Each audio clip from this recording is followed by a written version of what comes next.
இன்று பூமி வேகமாக சுற்றுவதால் 24 மணி நேரம் என்பது சற்று குறைய வாய்ப்புள்ளதாக விஞ்ஞானிகள் தெரிவித்துள்ளனர். குறைவு என்றதும் மிக குறைவு என நினைக்க வேண்டாம். சில மில்லி வினாடிகள் மட்டுமே அது குறைவாக இருக்கும். முன்னதாக ஜூலை 9, ஜூலை 22 ஆகிய தேதிகளில் பூமி வேகமாக சுற்றியது. அப்போது 1.3 மற்றும் 1.4 மில்லி வினாடிகள் குறைவாக இருந்ததாக தெரிவிக்கப்பட்டது.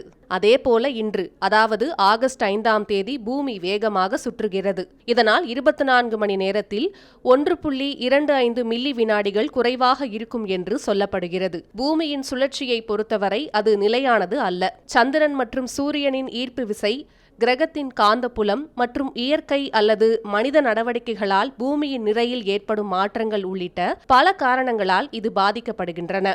இது போன்ற காரணிகள் தொடர்ச்சியாக பூமியின் சுழற்சியை பாதிக்கும் போது 24 மணி நேரம் என்பது காலப்போக்கில் இன்னும் குறையக்கூடும் என்று விஞ்ஞானிகள் கூறுகின்றனர்.